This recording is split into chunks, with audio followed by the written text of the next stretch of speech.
Oi, pessoal, estamos de volta com mais um, um tema da nossa revisão, dando continuidade à nossa revisão. Nosso tema continua sendo matéria e energia. Então essa série matéria e energia divide-se em 3 videoaulas. Nós já vimos a primeira videoaula, onde nós vimos os conceitos de matéria, energia e as propriedades gerais da matéria. Nesse segundo vídeo, continuando no tema matéria e energia, nós iremos trabalhar as propriedades específicas da matéria. Propriedades específicas. Então, o que são propriedades específicas? Então, o próprio nome já diz, é específico. Elas variam conforme as substâncias, ou seja, ela varia conforme os materiais. Então, de acordo com o que a matéria é feita. Então, as substâncias que compõem essa matéria. Então, eu poderia dizer que propriedades específicas são propriedades que são comuns. Eu vou te dar um exemplo bem simples. Por exemplo, o limão é azedo. É uma propriedade específica do limão. Ele pode ser doce? Pode, mas a principal característica é ser azedo. É uma propriedade específica. Tá? Então, as propriedades específicas, elas podem ser organolépticas, né? O que são propriedades organolépticas? São aquelas e que eu consigo identificar através dos órgãos do sentido. Quais são os nossos órgãos do sentido? Os órgãos do sentido são olfato, paladar, o tato, a audição, certo? A visão. Então, são os órgãos do sentido. Então, propriedades que eu identifico com os órgãos do sentido, nós chamamos de propriedades organolépticas. São elas cor, sabor, odor, né, estado de agregação, brilho, tá ok? Aí nós temos também como propriedade específica dureza, maleabilidade, ductibilidade, densidade e magnetismo. Propriedades específicas da matéria, como por exemplo cor, sabor, odor, nós já vimos que são propriedades organolépticas. Aqui nós podemos identificar, por exemplo, açúcar, né? É uma propriedade que o açúcar e o sal, por exemplo, eu identifico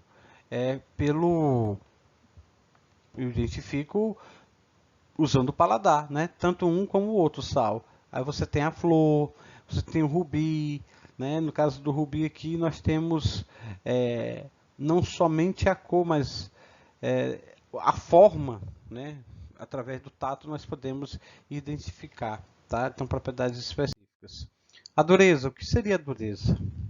A dureza de um material, ela é definida pela resistência que a superfície oferece quando riscada por outro material, né? A gente tem aquela, vamos dizer assim, a falha de expressão, dizer, vou riscar o papel com o meu lápis, vou riscar o quadro com o giz, por exemplo, né? Mas eu te pergunto, quem risca quem? O quadro riscou o giz ou o giz riscou o quadro? O lápis riscou o papel riscou o lápis. Aí você diz, professor, mas que pergunta idiota. O papel riscar o lápis. Aí eu te pergunto, quem se desmanchou na história? Quem foi reduzido de tamanho? O lápis. Então, o papel é mais duro do que o lápis, que é a grafita. Entendeu? Então, a substância mais dura que se conhece é o diamante. Ele é usado para cortar o vidro. Professor, mas eu vi no YouTube, por exemplo, um vídeo em que o cidadão derrubou um diamante no chão e ele se quebrou totalmente. Como é que você me disse que ele é mais duro? O diamante consegue riscar outros materiais. E a propriedade que nós acabamos de citar chama-se tenacidade, que é a tendência que o material, é a fragilidade do material. Tá? Então, o elemento mais duro é o diamante. Então, é definido pela resistência que a superfície oferece a ser riscada. Então, o diamante risca todo tipo de material. Tá? Todo tipo de material. Se você passar, por exemplo, uma ponta de uma faca numa parede, vai riscar, evidentemente, vai largar o pedaço. Por quê? Porque o metal é mais duro do que o material que compõe o reboco da parede. Ok? Brilho. Brilho é a propriedade que faz com que os corpos reflitam a luz de modo diferente. O ouro, por exemplo, um brilho reluzente. A luz bate e é aquele brilho ofuscante, aquela coisa bonita, parece um sol. Não é isso? Então, os metais, de um modo geral, têm brilhos característicos. É uma das suas propriedades, o brilho, ok? Maleabilidade. A maleabilidade é a propriedade que permite à matéria ser moldada. Eu poderia dizer, em outras palavras, que a maleabilidade ela é a tendência que, por exemplo, um material tem de ser transformado em lâminas. Por exemplo, lâminas de alumínio, lâminas de ferro, lâminas de cobre, tá? Películas de cobre. Não só isso, mas isso é a maleabilidade, é a capacidade dele ser transformado em lâminas. Já a ductibilidade é uma propriedade que permite transformar os materiais em fios.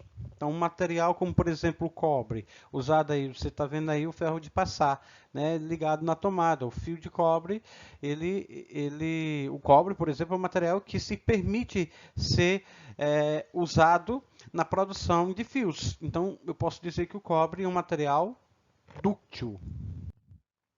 Densidade. A densidade, que também chamamos de massa específica de um material, de uma substância, ele é representado pela letrinha D e é nada mais nada menos que a massa desse material dividido pelo espaço que ela ocupa, ou seja, pelo volume. Então, densidade é massa sobre volume.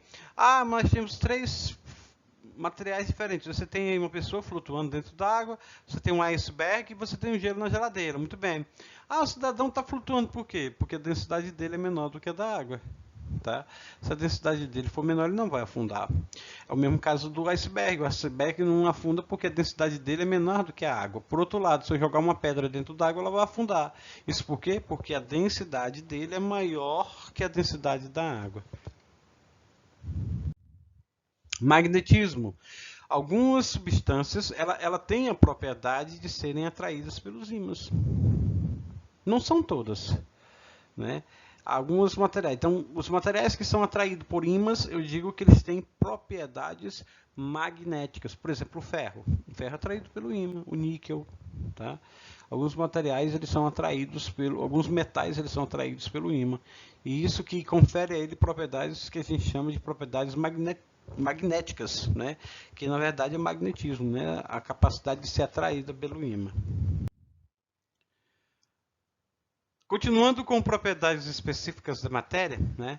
Eu tenho aqui três pontos importantíssimos. Quais são eles? Ponto de fusão, ponto de ebulição, solubilidade.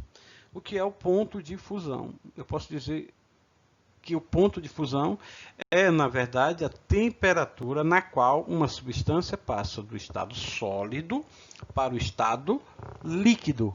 Então, uma substância passou do sólido para o líquido é fusão. Então, se eu coloco um material, por exemplo, ao sol, ou sob a chama de um maçarico, de um fogão, esse material começar a derreter. Então, o momento que ele começar a derreter é a temperatura de fusão, ou simplesmente ponto de fusão. O ponto de ebulição é a temperatura na qual uma substância passa do estado líquido, para o estado gasoso. Então, a temperatura, vamos dizer, você colocou um líquido para ferver. Então, no momento que ele começa a ebulir, ou seja, que saltar as bolinhas, é a temperatura de ebulição. Solubilidade é a quantidade máxima de um soluto, ou seja, de um material que eu posso dissolver numa quantidade de solvente. Ah, professor, não entendi. Então, vamos dizer assim, uma quantidade fixa de solvente é a quantidade máxima do material que eu dissolvo. Vamos dar um exemplo. Então, vamos imaginar que eu tenho 100 ml de água dentro de um copo. E vamos imaginar que eu consigo dissolver 15 gramas de um determinado material nesse 100 ml. Ah, mas se eu tenho como colocar mais? Não, eu só consigo dissolver no máximo 15. Então, vou dizer que a solubilidade desse material é 15 gramas por 100 ml, ou seja, a solubilidade dele é de 15 gramas. Então, eu já sei que se eu colocar acima de 15 gramas em 100 ml, eu não vou conseguir dissolver. Então, esse 15 gramas seria a solubilidade, que é a quantidade máxima de um material que eu dissolvo numa quantidade de solvente. Eu posso até dizer de forma grosseira, em uma quantidade fixa de solvente. As propriedades específicas ficam por aqui, tá? A aula de hoje termina aqui. Na próxima aula nós iremos ver a terceira etapa deste vídeo, e a parte final de matéria e energia. Tá ok? Então até o próximo encontro, até a próxima aula.